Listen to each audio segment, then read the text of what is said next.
سر کیا میں اندر آ سکتا ہوں؟ عابد نے میرے کمرے میں جھانکتے ہوئے مجھ سے اجازت طلب کی۔ میں اس وقت اگلے ہفتے میں ہونے والے سیمینار کے لیے تیاری کر رہا تھا۔ ایسے وقت میں کسی کی مداخلت میرے لیے تکلیف کا باعث تھی، مگر پھر بھی میں نے عابد کو اندر آنے کی اجازت دی۔ کچھ دیر بعد میں نے سر اٹھا کر اس سے آنے کا مقصد دریافت کیا۔ عابد نے کہا، سر کافی دنوں سے آپ سے ملاقات کرنے کو دل چاہ رہا تھا۔ آج ایک مشورہ لینے کے لیے حاضر ہوا ہوں۔ میں نے پہلے اس کے ابو کی خیریت دریافت کی، کیونکہ ریٹائرمنٹ کے بعد وہ اکثر بیمار رہنے لگے تھے۔ وہ سیدھے سادے اور شریف انسان تھے۔ عابد ان کا اکلوتا بیٹا تھا۔ میں نے کرسی سے ٹیک لگاتے ہوئے اس سے کہا، ہاں اب کہو کیا کہنا ہے؟ کافی کوشش کے بعد ایک ملازمت کی امید ہوئی ہے، اس کے بارے میں آپ سے مشورہ کرنا چاہتا ہوں۔ خوشی کا اظہار کیا، مبارک ہو۔ عابد نے مزید وضاحت کرتے ہوئے کہا کہ پولیس کے محکمے میں ہے۔ بھائی یہ تو اچھی بات ہے۔ محکمہ پولیس کو تم جیسے ایماندار لوگوں کی اشد ضرورت ہے، مگر ایک مسئلہ ہے۔ عابد نے ڈرتے ڈرتے کہا، یہ ملازمت بغیر سفارش کے مل رہی ہے، مگر اس کے لیے مجھے رشوت دینا ہوگی۔ بولا، بغیر رشوت یہ نوکری نہیں مل سکتی۔ بیٹا یہ رقم تم کس سے لوگے؟ ابو سے لوں گا اور جلد ہی لوٹا دوں گا۔ میں نے حیرت سے پوچھا، مگر اتنی جلدی رقم کیسے لوٹا دوں گی؟ کچھ دیر خاموشی رہی، پھر اس نے کہا، یعنی تم رشوت لی ہوئی رقم رشوت لے کر واپس کرو گے؟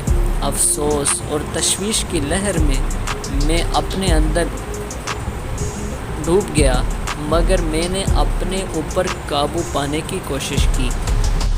اسے بڑے پیار سے مخاطب کیا اور اسے اپنے ساتھ چلنے کو کہا۔ کچھ دیر بعد میں عابد کے ساتھ اپنے دوست نظامی صاحب کے گھر میں داخل ہو رہا تھا۔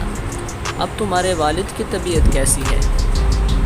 ڈرائننگ روم میں داخل ہوتے ہوئے نظامی صاحب کے بڑے بیٹے سرجیل سے پوچھا۔ سرجیل نے ہمیں مریض کے کمرے کے سامنے کھڑا کر دیا۔ سرجیل ہمیں وہیں چھوڑ کر گھر کے اندر چلا گیا۔ میں نے کہا، اصل میں مسئلہ یہ ہے کہ مریض کو ملنے کے لیے کوئی بھی کمرے میں داخل نہیں ہو سکتا۔ عابد نے حیرت سے پوچھا، مگر سر انہیں ہوا کیا ہے؟ میں نے جواب دیا، یہ کینسر جیسے موذی مرض کا شکار ہیں۔ میں نے مزید کہا کہ اس نے اپنی ملازمت کے دوران حرام و حلال کی کوئی تمیز نہ رکھی اور آج اس حالت میں ہے۔ گھر والے یا کوئی اور ان کے پاس بیٹھنے کی ہمت نہیں کر سکتا، ان کے جسم سے بدبو آتی ہے۔ عابد حیرت سے کبھی مجھے اور کبھی مریض کو دیکھنے لگتا۔ اس کے بعد ہم نظامی صاحب کے گھر سے نکلے۔ میں عابد کو اس کے گھر کے قریب اتارنے لگا تو اس نے کہا، سر میں سمجھ گیا آپ مجھے کیوں اپنے دوست سے ملوانے کے لیے لے گئے۔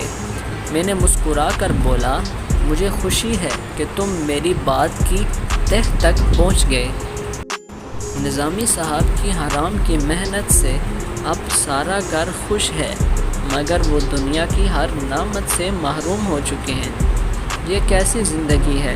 کیا تم بھی ایسی زندگی کا خواب دیکھ رہے ہو؟ عابد بولا، نہیں سر، میں ایماندار باپ کا بیٹا ہوں، اس لیے رشوت دینے اور لینے سے اپنے آپ کو پاک رکھوں گا انشاءاللہ۔